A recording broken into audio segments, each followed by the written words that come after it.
Imagine waking up at 2 a.m. and realizing the smell haunting your room isn't coming from outside. It isn't the trash.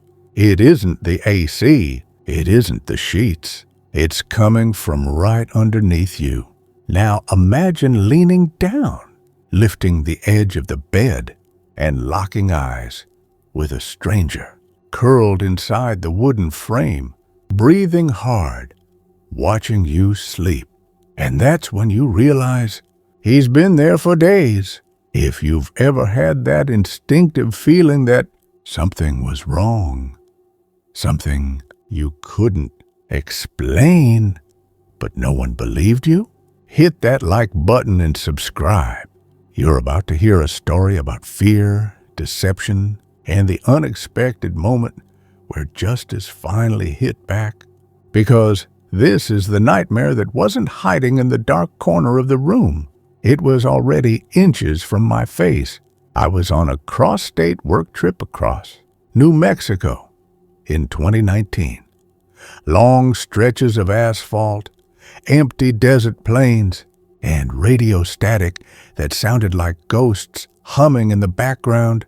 By the time I rolled into Albuquerque, the sky had already collapsed into that deep, purplish blue that makes every building look abandoned. The motel I found was cheap, too cheap.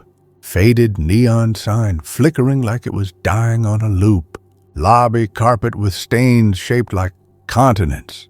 A front desk clerk who barely looked up from a dusty TV showing late-night infomercials. But I was exhausted. My eyelids felt like they were lined with sandpaper. I needed sleep, nothing more. I didn't go there looking for trouble, but trouble was already waiting for me. Night one. The smell. The first thing that hit me when I walked into the room wasn't the heat from the AC or the stale air from the sealed windows. It was the smell, a strong, sour stench, like something rotting, but not quite rotten. Thick enough that I felt it sitting heavy on my tongue. I tried to shrug it off at first. I'd stayed in bad motels before, but as minutes passed, the smell didn't fade. It intensified. A warm, humid, almost human smell. Something alive. Something wrong. I went back to the lobby. The clerk didn't even pretend to care. Dumpsters right outside that wall, he muttered without looking up. Smell drifts in sometimes. I stood there for a moment, waiting for something. Maybe a hint of concern, maybe an offer to switch rooms. Nothing. Just that flickering glow of the TV reflecting off his glasses. Fine, I went back. Tried to sleep, but the smell woke me around 2 a.m. Sharper, sourer, like someone exhaled right into my nostrils. I checked the trash, the bathroom, the AC vent, even sniffed the sheets like an idiot, searching for proof I wasn't losing my mind. But the smell kept disappearing whenever I tried to track it, almost like it was moving. Needless to say, I barely slept. Night 2. Fear finds a shape. The second night hit harder. Around 3 a.m., the smell returned with a force that felt personal. Like it wasn't drifting in, it was emanating from something close, warm, unwashed. You know that primal instinct humans get. That hair-raising certainty that something is wrong, even when you can't point to where. I felt it crawling up my spine. I went back to the front desk. Again, half delirious from lack of sleep. Still smells like someone died in there, I told him. He shrugged, eyes glued to the TV. Dumpster. I already told you. The way he said it, dismissive, bored, almost annoyed, made me feel stupid, like I was overreacting. Like the problem was me, not the room. Walking back down the hallway, I felt this strange mix of anger and embarrassment. Why was I letting some half-awake clerk gaslight me into thinking I imagined things. But when I got back, the smell had gone again, evaporated, almost like it could sense when I was looking for it. That night, I slept maybe 2 hours, maybe less. Night 3. The breaking point. By the third night, I was running on fumes, the kind of exhaustion where your thoughts feel blurry and your sense of reality slips like water through your fingers. Around 1:30 a.m. it happened again, but this time the smell wasn't drifting, it wasn't faint, it wasn't something I needed to track down. It was directly under me. I remember sitting up, heart pounding like I had swallowed a live bird. For the first time, I didn't feel annoyed. I didn't feel grossed out. I felt watched.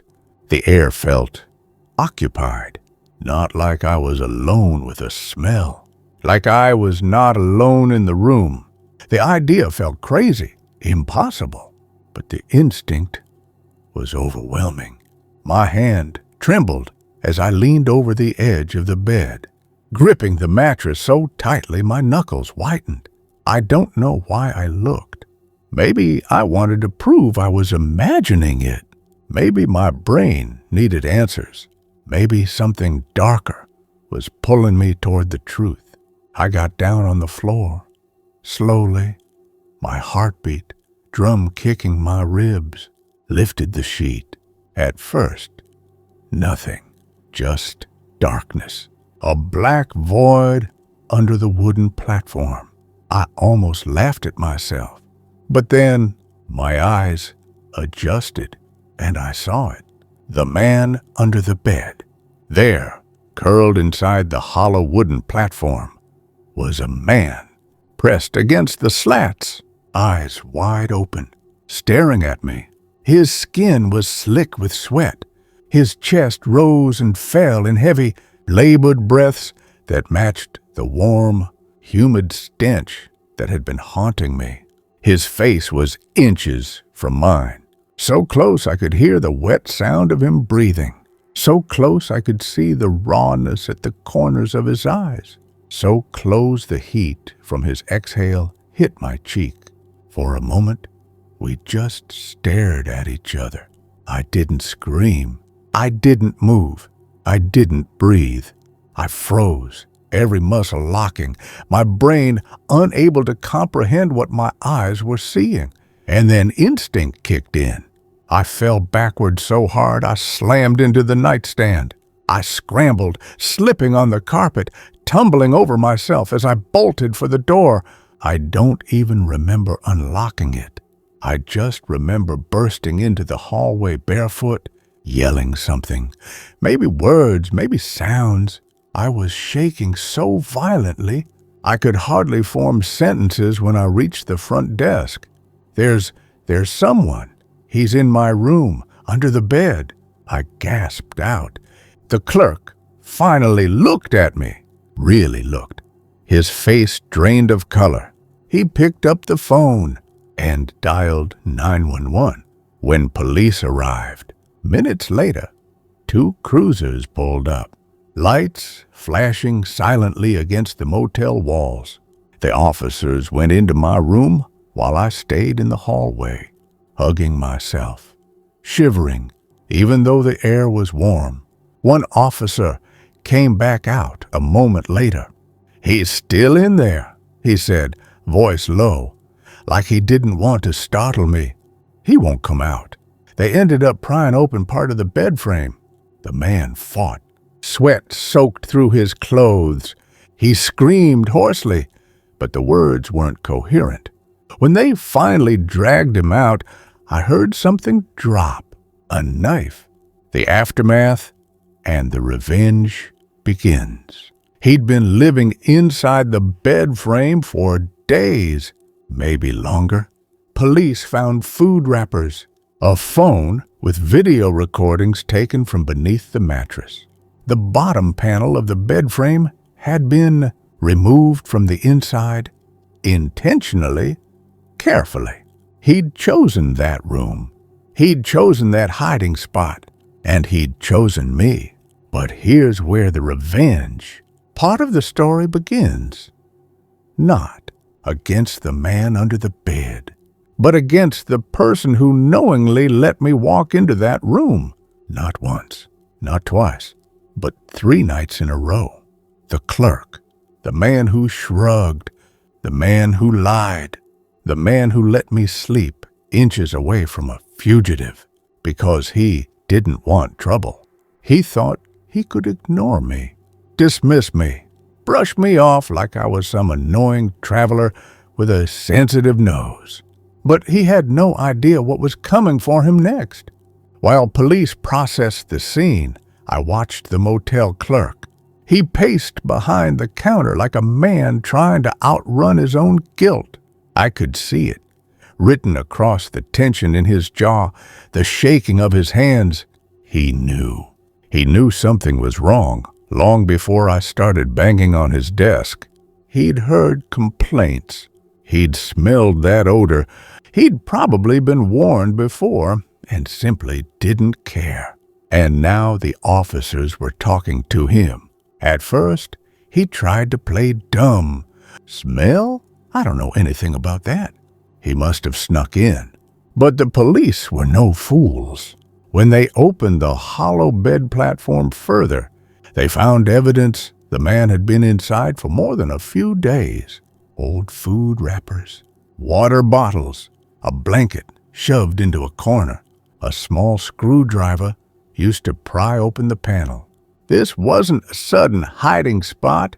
It was a living space, and the clerk hadn't bothered to check, hadn't bothered to care. When one officer asked him, "Did you inspect this room at all?" he said, "No, why would I?" As if basic human safety was optional. As if I was being dramatic for expecting not to sleep over a stranger with a knife. The officer glanced at me, then back at him. "That's negligence," he said flatly. The clerk stammered. "I didn't think it was a big deal." That sentence stuck with me. Didn't think it was a big deal. As if my fear wasn't a big deal. As if my life wasn't a big deal. That was the moment the anger crystallized into something sharper. This wasn't just about what had happened. It was about how easily he dismissed it. How he had treated me like I was nothing more than a minor inconvenience. And that's when I realized he wasn't going to get away with that. Not anymore. The unraveling begins. The officers took my statement. I told them everything. The smell, the nights of waking up terrified. The clerk's repeated dismissals. One of the officers tightened his jaw. "You're lucky," he said quietly. He had a warrant. Violent assault out of Texas. Could have gone very differently. His tone wasn't meant to scare me, but it did. It confirmed every instinct I had ignored for 3 nights. When they escorted the intruder to the cruiser, the clerk kept saying, "I didn't know. I didn't know." But he did. He knew something was wrong. He just didn't think it was worth the hassle. The officers wrote an incident report, walked him through liability procedures, and asked several more pointed questions. I could see the clerk growing increasingly pale. Because now it wasn't just a weird smell anymore. It was evidence. It was negligence. It was potential lawsuit territory. And his job was on the line. But I wasn't finished. The fear he had brushed off for days. I wanted him to feel the full weight of it. Revenge, real and legal. The next morning, I met with the motel's regional manager. They had arrived after learning the police had pulled a fugitive from inside a guest bed. The manager was furious, not at me, but at the clerk. They asked me to describe everything. I did, in detail. The manager took notes with shaking hands. "You reported the smell multiple times." They repeated, "Yes." "And he dismissed you?" "Every time." The manager closed their eyes. You could have been seriously hurt." "I know," I said, and he didn't care. They nodded once. "We will be taking immediate action." The clerk was called into the back office. I didn't hear the entire conversation, but I didn't need to. Voices escalated. The manager said words like liability and protocol violation. The clerk tried to defend himself, but the manager cut him off so sharply it felt like a slap. 10 minutes later, he walked out, red-faced, silent, carrying a single cardboard box with all his things. He was fired on the spot. His face went from shock to anger to something else, a kind of deflated resignation. He avoided eye contact with me as he left, maybe from embarrassment, maybe guilt, maybe because he didn't want to face the person whose life he endangered through laziness. That moment should have satisfied me. But then the manager sat down with me again. "There's more," they said. "We'll cover your entire stay, of course, and we're reaching out to the corporate office. This situation warrants a full safety audit." It didn't stop there. 2 weeks later, I received a direct apology letter from corporate, a legal assurance that the Motel franchise would overhaul their room inspection procedures, confirmation that the incident was reported to their insurance and regulatory agencies, a follow-up call informing me the motel had been fined for negligence. My complaint started an internal investigation that uncovered other ignored incidents, complaints the clerk had brushed aside, rooms he hadn't checked, issues he pretended didn't exist. He didn't just lose his job. He lost the reference that would allow him to get another one. He lost his credibility. He lost the safety net he thought he could coast on. Justice didn't come quietly. It came crushing down on him. And that was the moment I finally felt the knot in my chest loosen. He didn't care about my fear, but he finally understood its consequences. The emotional aftermath. For weeks after the incident, I couldn't shake the feeling that someone was nearby, watching, listening, breathing just out of view.